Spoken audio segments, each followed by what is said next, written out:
It's going crazy. Nvidia's stock price has more than doubled this year after more than tripling in 2023, and it's now the third most valuable company in the S&P 500. On May 22nd, Nvidia released its financial report and said it's going to do a 10-for-1 stock split after the market closes on June 7th. Since they made the announcement, Nvidia's stock has jumped 20%. Now, a lot of investors are wondering, is it still a good time to buy Nvidia? Or should we wait until after the stock split to jump in? In this video, we're going to dig into this topic, looking at how Nvidia's stock has moved around during previous stock splits. You want to know the answer? Subscribe to us now for in-depth stock market information and analysis. Before we dive into the Nvidia stock scene, let's break down stock splits a bit. A stock split is the act of splitting one stock into multiple shares, with the par value of each share reduced after the split.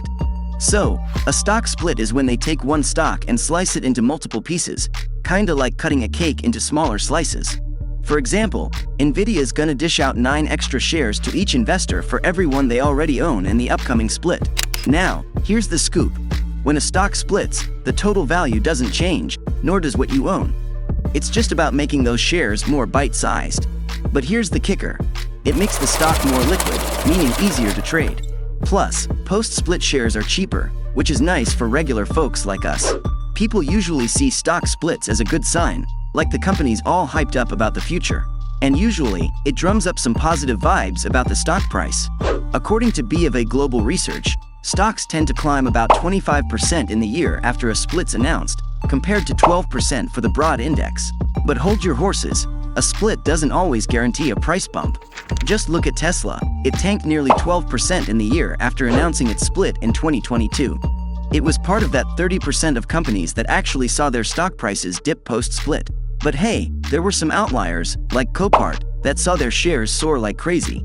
So, what's the deal with Nvidia? Well, they've split their stock 5 times already. In 2000, 2001, 2006, 2007, and 2021. Every time Nvidia says it's gonna split its stock, the price shoots up real good between the announcement and the actual split. But here's the kicker. After the split, it kinda fizzles out. Like, back in 2000, the stock took a temporary nosedive right after the split. And even in 2001, 2006, and 2007, there were these downward swings after the split. In 2021, though, things were a bit different. The stock didn't exactly drop after the split, but it sorta just moved sideways for a bit. So yeah, there might be some short-term ups and downs after the split, but that doesn't really change the long-term value. We still think Nvidia is a solid bet, especially with all the AI stuff they're into. So, if you're thinking about investing in Nvidia short-term, you may get a better price after the split. And if you have already bought, then hold it, but watch out the short-term callback. Of course, if you are considering long-term investment, it's gonna always be the right time to buy since it's bright future, especially with all the AI advancements they're leading. So, with the split happening soon, are you still thinking about jumping in? I will share my reasonable buy and target price with you when I see that you leave buy to my comment. Hit that subscribe button and leave us a like if you've learned something. See you next time.